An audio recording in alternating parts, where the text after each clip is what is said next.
warahmatullahi wabarakatuh. Waalaikumsalam warahmatullahi wabarakatuh.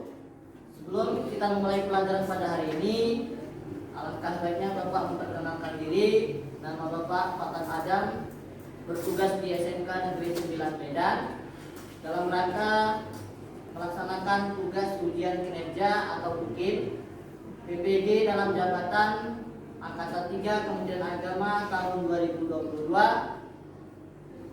Kamis 12 Januari 2023 pukul 9.22. Untuk itu, marilah ketua kelas untuk menyiapkan kelasnya. Berdiri. Siap. Pada Bapak Guru kita bersalam. Assalamualaikum warahmatullahi wabarakatuh. Waalaikumsalam warahmatullahi wabarakatuh. Silakan dulu.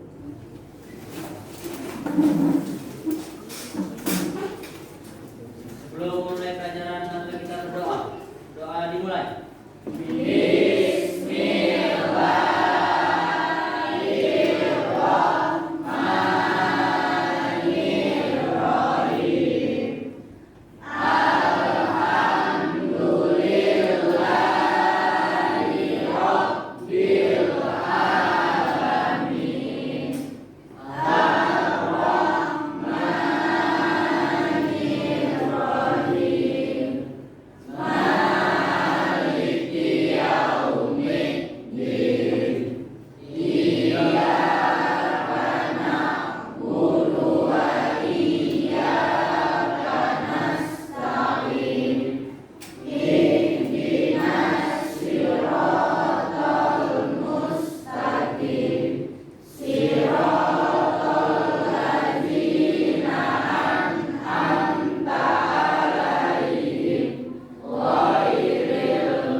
Setelah kita berdoa, sebelum itu kita menyanyikan lagu nasional yang dipimpin oleh sekretaris yaitu Ika. Angkat ke depan.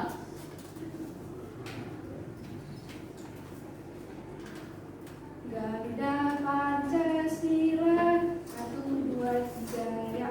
Garuda Pancasila, akulah pendukungmu. Patriot proklamasi, sedia berkorban untukmu. Pancasila dasar negara, rakyat adil makmur sentosa. Pribadi bangsaku, ayo maju, maju, ayo maju, maju, ayo maju, maju. Terima kasih kepada Bapak semuanya. Sebelum kita masuk ke materi, Bapak mengabsensi kalian semuanya. Ketua kelas ada yang nggak datang dari? Hadir semua, Pak. Oke, alhamdulillah. Sehat semuanya, nak Bapak?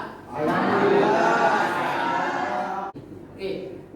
Pada pertanyaan ini Bapak akan menjelaskan tentang pernikahan dalam Islam. Sebelumnya materi pernikahan dalam Islam itu ada beriman kepada qada dan qadar. Ya, anak-anak Bapak sekalian semuanya sudah paham mungkin apa itu beriman kepada qada dan qadar. Beriman kepada qadar dan qadar itu termasuk rukun iman yang ke-6. Ya, di antara rukun iman yang lainnya. Itu wajib kita imani. Itulah materi sebelumnya. Hari ini materinya pernikahan dalam Islam. Oke, sebelum Bapak menjelaskan materinya, di sini ada tujuan pembelajaran. Yang pertama, tujuan pembelajarannya itu harus menjelaskan ketentuan pernikahan berdasarkan syariat Islam. Yang kedua, memahami dalil-dalil ketentuan pernikahan berdasarkan syariat Islam. Yang ketiga, mengidentifikasi ketentuan pernikahan berdasarkan syariat Islam. Yang keempat, mendiskusikan ketentuan pernikahan berdasarkan syariat Islam. Yang terakhir, menyimpulkan ketentuan pernikahan berdasarkan syariat Islam. Inilah tujuan pembelajaran kita hari ini, materi pernikahan dalam Islam. Oke. Anak-anak Bapak sekalian, ada yang tahu apa maksud pengertian nikah? Dua orang yang saling mencintai, menyayangi. Tapi dalam status sudah berhubungan, Pak. Menikah. Yang lain? Kalau cinta. Yo. Kalau nggak ada nikah. Mungkin kalian sudah tahu nih apa itu jenis pernikahan atau belum tahu? Oke. Menurut pandangan umumnya, secara umumnya, ya kalau dalam ini itu kata nikah berasal dari bahasa Arab, yang berarti al-jamu. Artinya apa? Bertemu atau berkumpul. Ya, itu menurut bahasa Arab.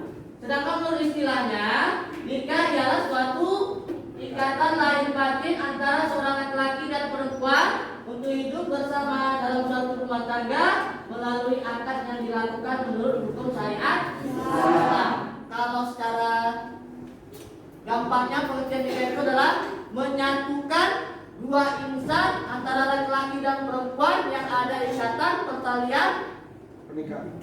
akad nikah yang ada di dalam syariat Islam. Itulah dia pengertiannya yang secara mudah. Oke? Ada berfirman dalam Quran surah An-Nisa ayat ke-3. Ya. Sebelum nanti kalian yang membaca, Bapak dulu bacakan supaya kalian paham cara membacanya. A'udzu billahi minasyaitonir rajim. Bismillahirrahmanirrahim. Wa idh khiftum alla tuqsitu fil yatama fankihu ma qaba lakum minan nisa. Fankihu ma qaba lakum مثنى وثلاث ورباع وإن خفتم ألا تعدلوا فواحدة أو ما ملكت أيمانكم ذلك أدنى ألا تعولوا. Itulah dia cara membaca Quran yang baik dan benar sesuai dengan kaidah dan tajwid di dalam surah An-Nisa 4 ayat ketiga. Sebelum kita nanti melihat artinya, Bapak minta dari kalian perwakilan laki-laki dan perempuan untuk membaca surah An-Nisa tersebut. Ya, silakan. Laki-laki depan.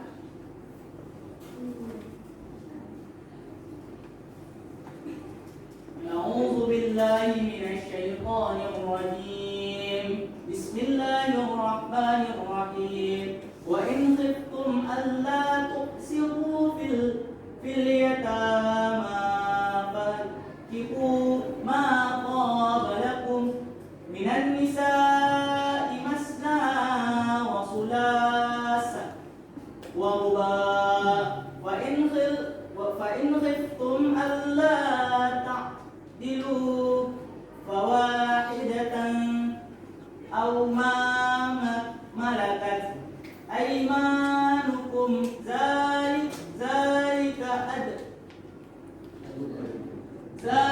adna alla ta'ulu.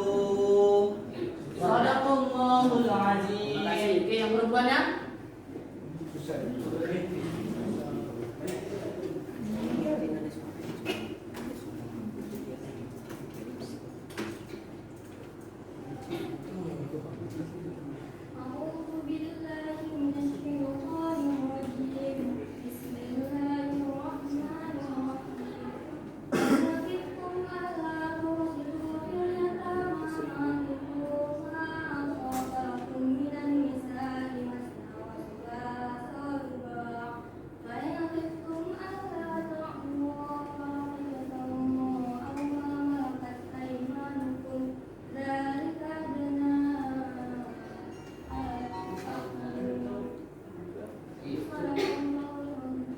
Ternyata anak-anak Bapak luar biasa baca Al-Qur'annya.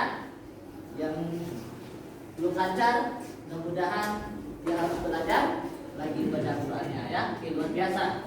Inilah dalil tentang pernikahan. Yang artinya itu, dan jika kamu takut tidak akan dapat berlaku adil terhadap hak-hak perempuan yang yatim, bila mana kamu mengawininya, maka kawinilah wanita-wanita lain yang kamu senangi. 2, 3 atau 4. Kemudian jika kamu takut tidak akan dapat berlaku adil, maka kawinilah seorang saja atau budak-budak yang kamu miliki, yang demikian itu adalah lebih dekat kepada tidak berbuat aniaya. Paham maksud ayat tersebut? Ya, oke. Tujuan yang pertama, hukum pernikahan yang pertama adalah ya, jais, boleh ya. Jadi boleh siapa saja boleh nikah. Jangan tak nikah boleh, tapi nanti jangan sekarang. Ya, jangan pula nanti begitu belum tamat SMK dan nikah dia, kan sayang kan? Nggak mikirkan dia pendidikannya. Oke. Yang kedua, hukumnya dua, wajib. Kapan dia wajib? Dia ini udah sanggup, tapi dia nggak mau. Dosa nggak itu? Dosa ya. Kalau sudah mampu, sudah sanggup dari segi fisik dan harta, segera. Jangan tunda. Nanti bisa mengakibatkan apa? Terjerumus ke dalam perbuatan perzinahan. Kita lihat aja sekarang ini, semakin bertambahnya tahun ini, semakin luar biasa zaman kita ini mau nikah harus ada rukun dan syaratnya. Berapa rukunnya? Ada 5. Yang pertama calon suami, yang kedua calon istri, ada wali, ada 2 orang saksi dan hijab kabul. Ini dia mau nikah. Gak ada calon istri, nggak bisa. Dengan tujuan pernikahan. Tujuan pernikahan itu ada beberapa poin yang perlu kita ambil. Salah satu di antaranya adalah untuk memperoleh kebahagiaan dan ketenangan hidup, menjadi sakinah mawaddah warahmah. Jadi nikah itu tujuannya untuk apa? Membahagiakan dan menyenangkan hati kita. Ya, itu dia. Paham sampai sini? Oke. Kira-kira ada pertanyaan di sini? Coba yang lagi tadi pertanyaan. Oh, dari Pak. Kan ada suami istri kan, istrinya diceraikan. Ya. Itu kan diceraikan ada masa iddahnya Pak. Ya. Masa iddahnya itu berapa lama Pak bagi perempuan? Oke, terima kasih bagus pertanyaannya.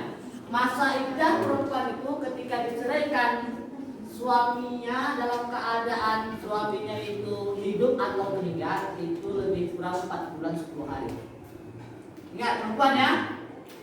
Tapi kenyataannya sekarang ini belum sampai 4 bulan 10 hari, perempuan itu sebenarnya nggak boleh kemana-mana, hanya di rumah saja.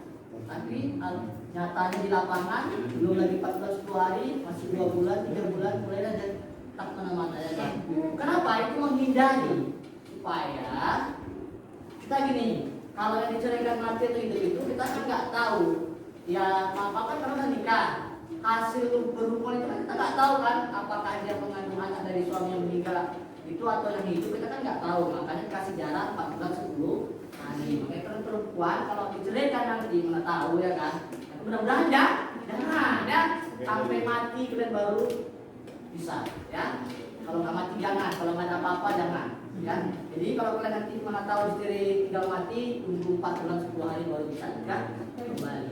Itu tujuannya itu apa Pak? Hah? Tujuannya Tujuan apa yang maksudnya? supaya itu 4 bulan 10 hari itu. Itulah yang kita beli. Kita kan nggak tahu tentang mereka habis berhubungan atau gimana, supaya untuk menjaga, karena tahu diri dia habis mengandung si anak dari suami kita yang meninggal atau yang hidup tadi kan kita nggak tahu. Nah, itulah menghindarinya. Ya, jadi kalau dia hamil pakai mana Pak? Itu bulan sampai lahir. Setelah suaminya meninggal, istrinya hamil. Istrinya hamil kan? Ya. Suami meninggal kan? Itu bulan sampai lahir. Kalau dia bisa nikah lagi, jangan bulan setelah habis itu nikah. Ya, nanti ada pertanyaan itu ya, pertanyaan selanjutnya. Nah, boleh kalau perempuan hamil di luar nikah bisa dinikahi langsung? ya, di dalam syariat Islam itu orang yang sedang hamil di luar nikah tanpa ikatan syariat Islam, maka hukumnya tidak boleh atau haram. Jadi tunggu anak itu lahir baru dinikahkan kembali. Jadi sekarang ini gimana Pak? Wallahu a'lam. Mungkin menjaga rasa Malu. makanya jangan dicoba-coba. Coba. Jangan dibuat-buat. Ya. Sekarang kan kayak gitu. Jadi yang malu siapa? Keluarga laki-laki dan keluarga perempuan. Itu akibat apa? Udah kayak gitu. Suka sama suka kan? Iya. Mau sama mau, Jangan Pak. lagi hawa nafsu kalian yang dikendalikan sama kalian. Tapi kalian yang mengendalikan hawa nafsu kalian. Ya, kita lihat ini nanti zaman ini semakin luar biasa nih kalau kita tidak ada iman. Ya, terus terang aja kalau orang yang ada iman itu, oh itu gampang kali. Ya kan? Dikasih wanita cantik di hadapannya, yang mantap pula lagi gitu. Apa nggak kedua ya iman? Kalau nggak ada imannya, kan luar biasa kan? Seperti kayak gini ya, gampang kali ya kan? Masih muda, masih masa-masa pubernya naik, itu bahaya kita. Ya, nah, makanya kita ingatlah apa yang sudah diadakan orang tua dan orang oleh guru. Jadikanlah kita ini menjaga diri dari perbuatan yang hal yang dilarang oleh Allah Subhanahu wa Ta'ala. Jadi nikah itu ketika kalian sudah mampu aja ya. Kalau belum mampu jangan itu coba-coba menikah. Kenapa? Nanti kalau mencoba-coba menikah, nanti apa pernikahannya itu nggak bertahan lama. Ya kan, kita lihatlah nikah muda yang tamat-tamat SMA setahun 2 tahun, ya kan? Habis, ya kan? Allah sangat melarang perbuatan cerai kalau tidak ada masalah yang dihadapi dalam rumah tangga. Ya, kalau nggak ada masalah ngapain lah tak diceraikan, ya kan? Dan suaminya bagus, ya kan? Rajin sholat, tiba-tiba nggak ada anak hujan, istrinya tak cerai, kan itu namanya juga bau sih. Iya, ya kan? Ya kayak gitulah, ya. Kecuali suaminya itu yang pemabuk, penjudi, narkoba, itu boleh kita ceraikan. Atau suaminya tukang pukul aja kerjanya, yang paling tukang pukul aja. Nah, itu jadi satu ya. Karena itu apa? Ya itulah tadi. Kalau bisa, itu tadi janganlah sampai suami itu main pukul. Kalaupun marah, ya jangan sampai main pukul lah. Ya, karena manusia ini udah marah, emosi tinggi, perempuan tadi tukang melawan juga kan? Aduh, udah selesai lah. Balok sama balok kita udah bisa main, ya kan? Makanya jangan sampai seperti itu, ya. Jadi waktu kalian nanti beberapa tahun kemudian kalian pasti akan menikah, tetapi carilah calon kalian nanti semuanya sesuai dengan 4 kriteria di dalam syariat. Yang paling penting itu adalah agamanya, ya. Carilah calon suami, calon istri itu yang minimal dia bisa sholat 5 waktunya, nggak pernah tinggal. Apalagi dia berjamaah di masjid, apalagi baca Qurannya bagus, apalagi dia bisa menjadi imam dalam rumah tangga. Oh nggak kayak itu? Ya kan? Inilah dia penjelasan kita pada hari ini materi pernikahan dalam Islam. Nanti ada bapak kasih bahan untuk diskusikan. Ada 4 kelompok.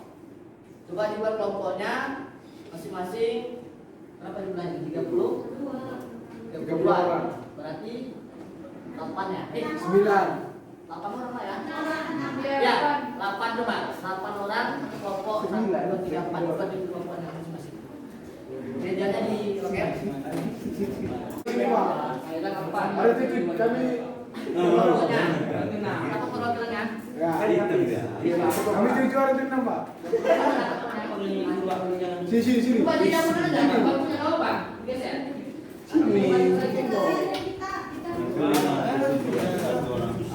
Bangunnya dulu, Pak. Kita diskusi.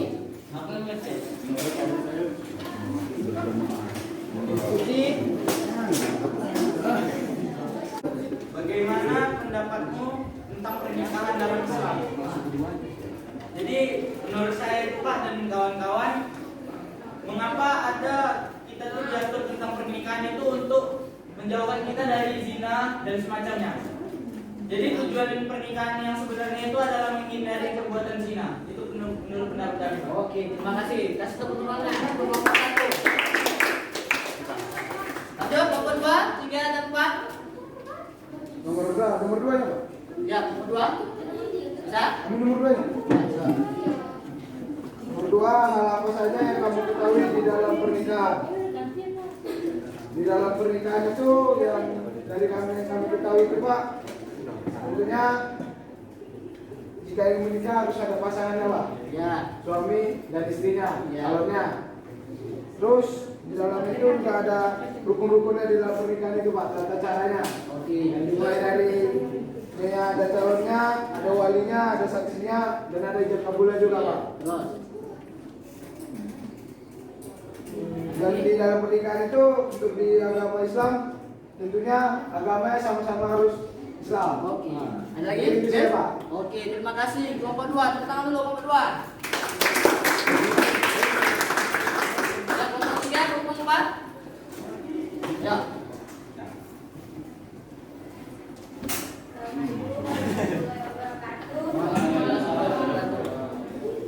Iya. Ya. Apa saja yang dilakukan ketika pelaksanaan pernikahan? Ya.